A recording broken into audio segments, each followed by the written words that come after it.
के चैप्टर में हम पढ़ चुके हैं कि आचार्य चरक ने दो पदार्थों का वर्गीकरण दो भागों में किया, भाव पदार्थ और अभाव पदार्थ। भाव पदार्थ उन्होंने 6 बताए, द्रव्य गुण कर्म सामान्य विशेष समवाय। जबकि सुश्रुत ने पदार्थों का वर्गीकरण में उन्होंने बताया कि असंख्य पदार्थ है। तो जो चरक ने भाव पदार्थ बताए हैं उनमें द्रव्य है। तो द्रव्य के बारे में पढ़ते हैं कि जब भी हम कोई भाव पदार्थ या फिर कोई भी पॉइंट पढ़ें तो सबसे पहले उसके व्युत्पत्ति, निरुक्ति, अर्थ या फिर लक्षण दिया हो तो लक्षण भी। तो सबसे पहले द्रव्य का व्युत्पत्ति क्या, ध्रुव गतो धातु में यत प्रत्यय जुड़ने से द्रव्य शब्द बना है।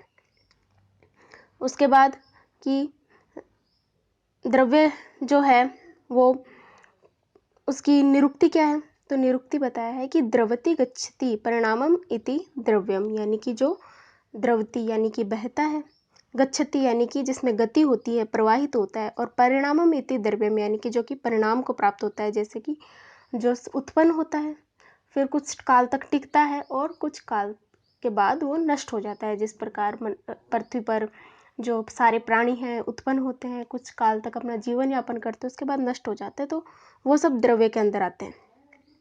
फिर बताया है कि द्रव्य का लक्षण क्या है, तो द्रव्य का लक्षण है, उसके लिए आपको ये श्लोक याद करना है सबको। यत्राशिता कर्म गुणा कारणम समवायी यत तद्द्रव्यम, यानी कि जिसके अंदर कर्म और गुण समवाय संबंध से पाए जाते हो वह द्रव्य कहलाता है।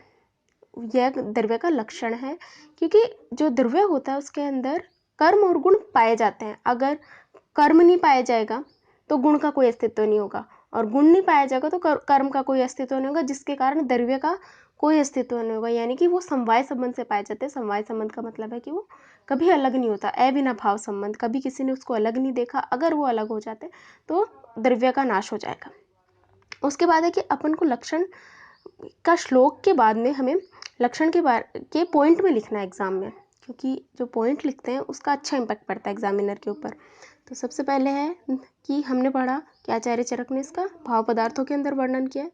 तो द्रव्य क्या है, भाव पदार्थ है।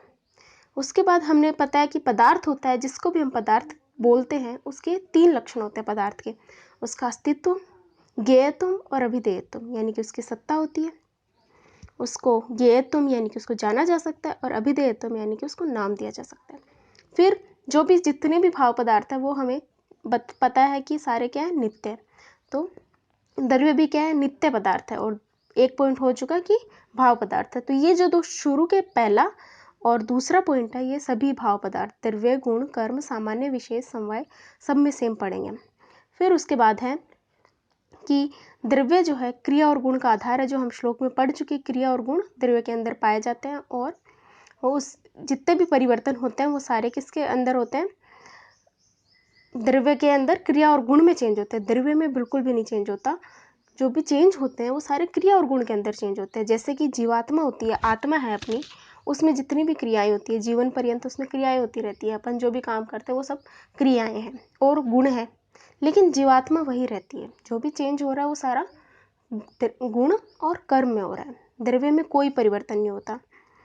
फिर उसके बाद है कि पॉइंट हम ये बना सकते हैं कि जो द्रव्य है उसके अंदर जो क्रिया और गुण रहते हैं उनका द्रव्य के बिना कोई अस्तित्व नहीं है।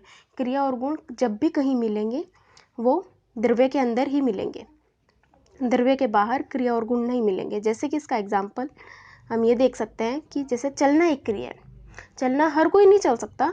उसका मतलब है कि किसके अंदर क्रिया है, तो वो हमेशा किस में, आदमी, जानवर, यंत्र आदि में मिलेगी। या वायु के अंदर भी चल गुण होता है, तो ये सब द्रव्य हैं। इनके अलावा किसी के अंदर नहीं मिल सकती। जब भी कोई क्रिया मिलती है या गुण मिलता है द्रव्य के अंदर मिलेगा। फिर दूसरा एग्जाम्पल है कि अगर गुण की बात करें तो ईमानदारी एक गुण है, जो कि हमेशा अगर किसी में पाया जाएगा। ईमानदारी का पृथक कोई अस्तित्व नहीं है, अलग से ईमानदारी किसमें हम बता सकते हैं।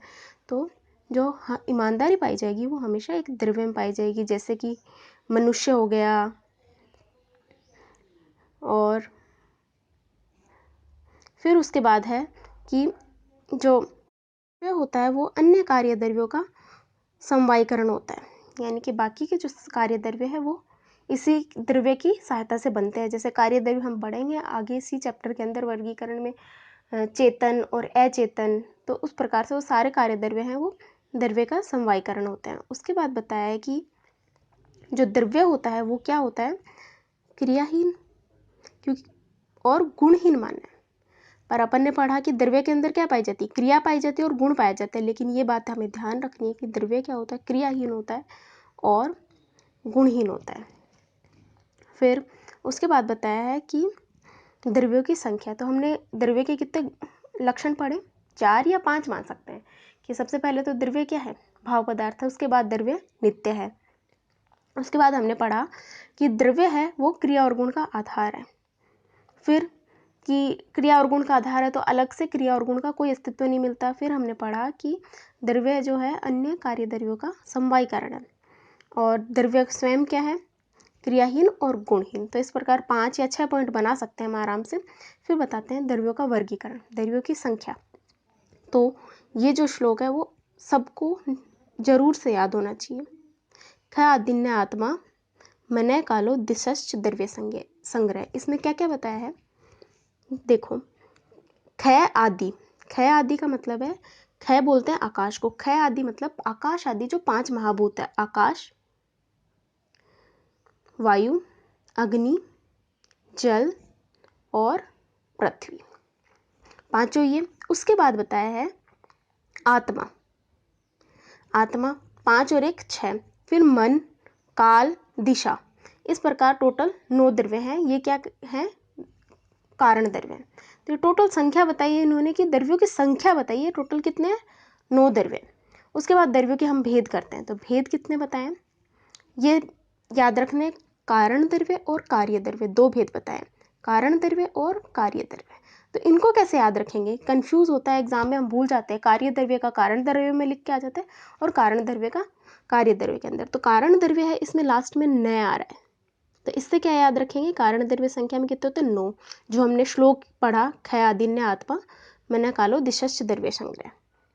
उसके बाद है कार्य द्रव्य है, वो बचे हुए जितने भी हैं वो सारे कार्य द्रव्य में आ जाएंगे। जैसे कि कार्य द्रव्य हैं वो क्या है, चेतन, अचेतन, वो सारे क्लासिफिकेशन।